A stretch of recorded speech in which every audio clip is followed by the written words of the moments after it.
Chapter 141 to 142. Amon was hitting Kaido. This might seem like a good situation, but Amon could still not beat Kaido. He even used this one-day cooldown attack of 1.4 billion. However, since Kaido can't hit him at all, he was invincible to Kaido as well. There was a chance that Amon might successfully hold Kaido back for 4 days. Well, everything was fine until Kaido started to use Conqueror's Haki-imbued attack. Bam! Fuck! Kaido hit Amon as he cursed. It only took 5 attacks from Kaido's side to break his Thunder Dragon armor, and since Kaido didn't give him any way out, Amon couldn't make new armor. Besides, his best attack was on cooldown. However, this is not the worst-case scenario. I just need to wait until I can use 1.4 billion volts again. Amon thought while dodging attacks at lightning speed. It's not that bad. Bang. Before Amon could think more, Kaido hit Amon's lightning bolt form with a Conqueror's Haki-imbued tail again. Fuck! Amon cursed in his mind while experiencing terrible pain in his nose. Wororo! This is Conqueror Haki's coding. Only a few people can do this. It doesn't matter how fast you are. You can't dodge this, kid. Amon didn't answer and dodged his other attacks. A tail whip to his neck, a jab at his chest, a heat breath, he dodged all. However, when it was Conqueror's Haki-imbued attack, he was always hit unconditionally. Boom! A large explosion occurred when 2 heat breaths collided. Just like that, 2 days passed. The nearby islands were all destroyed. Bam! Fuck, I am getting hungry! Amon thought while still getting hit by Kaido's Conqueror's Haki-imbued attacks. A while ago, Amon found another chance and had made another armor around his body. However, this attack from Kaido formed a crack around its body again. Kaido laughed happily. Wororo, so you really can't dodge Conqueror's coded attacks, huh? However, unlike Kaido was assuming, Amon was, in fact, taking the attacks willingly. Yes, he wasn't dodging them by his own wish. He was thinking, since Luffy learned how to use Conqueror's coded attacks after experiencing 2 blows, why can't he do the same? Hell, he will even be able to take 100 hits since his defense is harder than Luffy's. I already sustained 27 attacks, Amon thought. While Kaido attacked again with his tail, Amon tried something. Like he imbued Ryu on his attacks before, he tried to imbue Conqueror's Haki this time. Zut! For a second, black lightning flashed in his spiky tail, but in the end, it was just a flicker as it soon disappeared. Fuck this shit! Without another choice, Amon just imbued Ryu and made a first mate of lighting from his bolt body. He then slammed his tail on Kaido's tail, making him fly a few meters away. Huff. Finally, Amon huffed for the first time in the battle. I can hit him. I can make him fly, but I can't damage him at all. Fuck my weak Haki. Although he did say that, he didn't give up and rushed towards Kaido at a terrible speed, and again slammed him in the face with his tail. Oh well, if I can't do any damage, I will just keep him busy by slamming his face again and again. Thinking this, Amon swung his arm forward. However, just as he was about to attack again, BAM!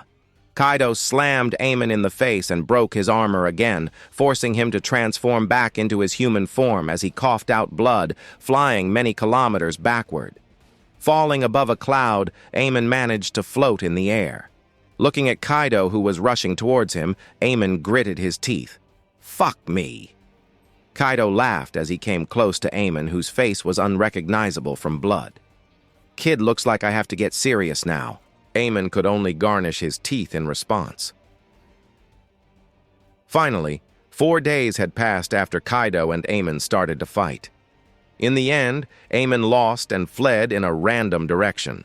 He couldn't even control his body to go to the sky as he was too injured. However, Ace and the crew didn't know about this at all. They had reached the Makurine Kingdom just today. Inside a restaurant where everyone was eating, Otama was hugging Perry while crying. Wow, what happened to him? Why are you guys lying? Did he leave me alone? Biting his lips, Ace looked down on the ground. He isn't back yet. Did he lose? He stomped on the floor hard. Obviously, he lost. But is he okay? But is he even alive? Ace gripped the glass of water hard as it broke down easily, straining the table with his blood. Ace slammed the table and muttered, "You have to come back." Quickly, some waiters ran here and apologized. "I am terribly sorry, esteemed guest." Meanwhile, in Alabasta, Vivi was in her room. She was applying nail polish to her nails. While sitting on her butt, Vivi was humming with a smile on her face. Her eyes were shining, seeing her nails colorful. "So beautiful." A bashful smile appeared on her face. "Will he like this color, or maybe I should change it?" While smiling, suddenly Vivi's eyes grew as she looked at her window abruptly. Just now she sensed someone coming towards her room with her observation hockey. She has trained it after Amon taught her. Flash! Her eyes were suddenly blinded by a light as she covered her face. Wha! Boom! Before she could finish her words, though, something came crashing into the palace of Alabasta, breaking Vivi's room into million pieces. "Oh, fuck. I am alive." Only this line entered Vivi's ears. She barely managed to evade the attack by making a sand barrier. A man stood up from under the debris. He was so injured that he fell back on his knees. His face was unrecognizable. He looked at Vivi with blurry and bloodied eyes. "Vivi, baby, bring a doctor. I am gonna die otherwise. I lose too much blood." Thud. He fell on his face unconscious. It was Amon who lost to Kaido and fled to Alabasta since he wasn't able to control his body to go to the sky. Near the borders of Onigashima, a dragon was seen flying towards here. He was laughing fanatically. "That kid, he managed to escape, huh? It was a good fight nonetheless. I guess letting that Ace kid go and rather persuading him was not a bad idea." While laughing, he flew to Onigashima, meanwhile, leaving a trail of blood that was falling from one of his eyes. Surprisingly, the wound wasn't healing even with Kaido's devastating healing ability, indicating the attack that caused it was similar to Odin's. Boom! After Amon crashed into the royal palace of Alabasta, Vivi instantly called the doctors. She was shocked about how injured he was as the person who was fine against a marine admiral. Seeing this, she grew more worried than shocked. Currently, Vivi was sitting in a chair outside the OT located inside the royal palace. Amon was inside, going through many different kinds of surgery. "God, oh God, please keep him safe." While clasping her hands together, Vivi was praying for Amon's safety. Sweat was forming on her head while dripping down frequently. Soon, hurried footsteps immigrated to the hallway unknown to Vivi. "Vivi!" Cobra, the owner of the footsteps, ran towards her quickly as he stopped to stare at Vivi. "I heard son-in-law is injured? What happened?" He sounded worried that his face was full of sweat. Vivi glanced at him with teary eyes. Father, I don't know much. He just crashed into my room with many cutting wounds on his body. His nose was broken and his left knee was bent the other way. There was also a massive wound in his waist. He had a swollen throat and a broken skull. Doctor said he might not make it." Instantly, Cobra's eyes grew as he almost fell on his butt. This is not good." Cobra grabbed Vivi by the shoulders. "Vivi, do something. Don't you have a devil fruit?" he asked Vivi desperately. He was more scared than worried. "If Amon does die here, the Shandorians will destroy Alabasta for sure." Vivi shook her head while tears fell down her face. "My devil fruit isn't that type, Father. Or you think I wouldn't have done anything already?" "Shit!" Cobra cursed light while his hands quivered on Vivi's shoulders. While the drama was happening outside, inside the room, Amon was lying on the operation table while staring at the ceiling, breathing heavily. "Doctor, the anesthetic doesn't seem to work on him," a nurse calmly said to the doctor, who nodded. "Bring another dose. Strong people usually need more." The doctor responded and grabbed the medicine from the nurse's hand.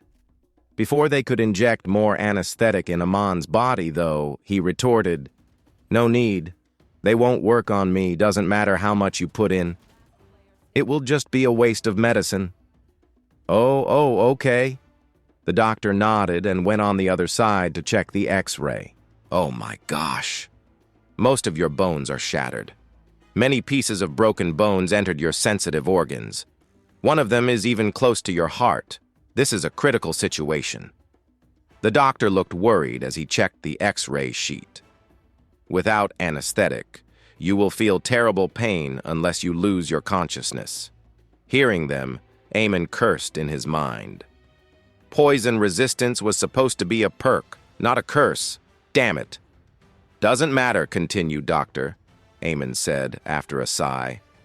"Alabasta's doctors are as good as the ones in Skypiean. Even the medical equipment is the same level of goods. I didn't want Vivi to die because of bad medical treatment in an emergency. Yet they are saying I might die?" Amon gritted his teeth in his mind since he felt they might come off if he did that in reality. "I should have hired Chopper and Correja before. Fuck." Deciding to hire them after this incident was done, Amon endured the pain of getting his skin cut with a clenched jaw. Even while in extreme pain, was helping his own body to heal using Saime Kikan. With his Saime Kikan, there weren't many injuries he couldn't heal. A few hours passed as Amon got used to the pain of getting his skin cut open and his organs being moved around. Now he was resolving things in his mind. "I am gonna train hard. Conqueror's haki coding is a must for me," he thought while replaying his fight with Kaido. In his fight against Kaido, Amon had coated his lightning with armament, which did increase his attack power. However, the highest it could go was around the combined power of 9 scabbards. The strongest attack, was coated in Ryu, and it was a strong blow. It hurt Kaido. It even made him bleed. However, the wound was instantly healed by Kaido's healing abilities, leaving no scar. This is something that doesn't happen with Conqueror's coating that Odin used to cut him 16 years ago. It left a deep wound. In the latter fight, I proved my theory of internal destruction Ryu plus lightning. It does create a similar effect as Conqueror's haki coating, however, it can't stop Kaido's healing factor. I didn't know this before. Amon sighed. Kaido's healing factor is dangerous. It heals the damage done by my strongest attacks instantly. Then what caused Odin's cut to stay in Kaido's body? Obviously, it's because he used Conqueror's haki coating, that's why. This meant, although Amon can initiate damage similar to advanced Conqueror using his lightning Sarsoryu technique, that skill lacks some powers, such as, it cannot stop healing. However, this proved that it was enough to take down other emperors, such as Big Mom or Whitebeard, whose defense went down because of his age. Amon should be satisfied with this. No, this is not enough. To become a true absolute, I need the power to beat all of the emperors together. I need to acquire no. Suddenly, Amon grinned as blood dripped from his lips. I need to train it. Ha ha ha ha ha ha. Amon suddenly started laughing while the operation was going on. Because I acquired it already, I just need to train it now.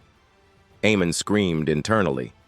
I attacked Kaido with a single Conqueror's coated blow before leaving. I gauged that bastard's right eye. Ha ha ha ha ha ha ha ha.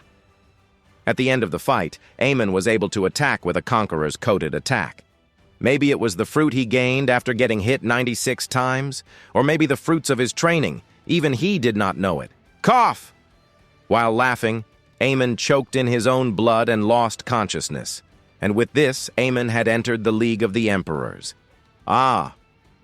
Looks like the blow in his head was quite devastating. He has gone crazy.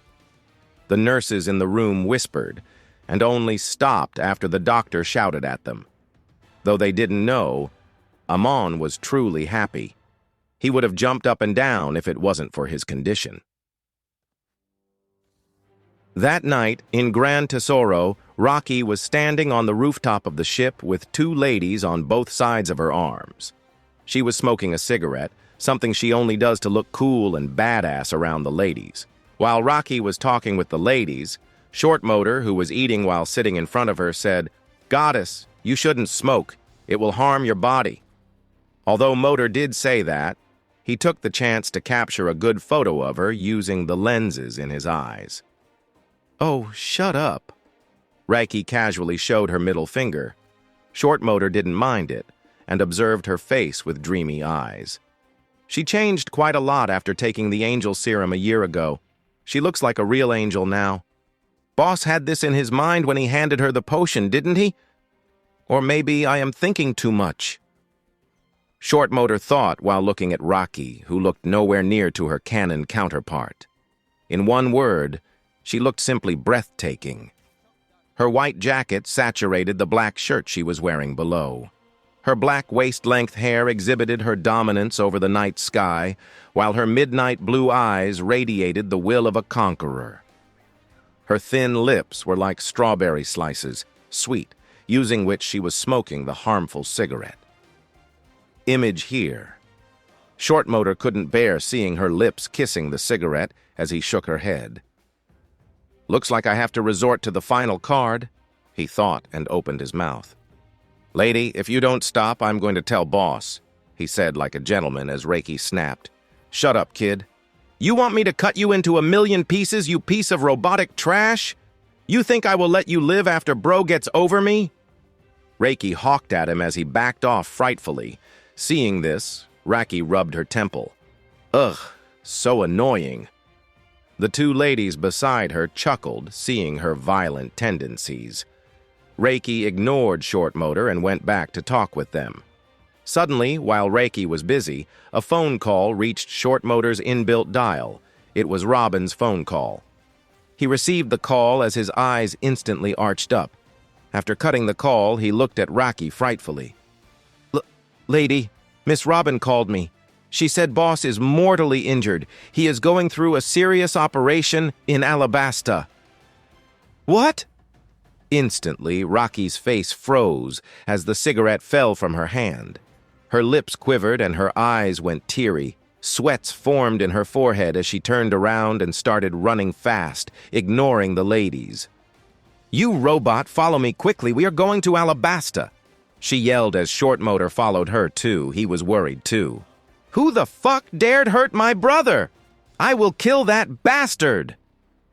Reiki garnished her teeth as she ran towards the submarine and walked in. However, she didn't know how weak she was compared to the culprit. However, she might soon have the power to do such a thing soon. Kaido? Kaido would be nothing after this month. Rocky might even be able to beat Kaido in her sleep.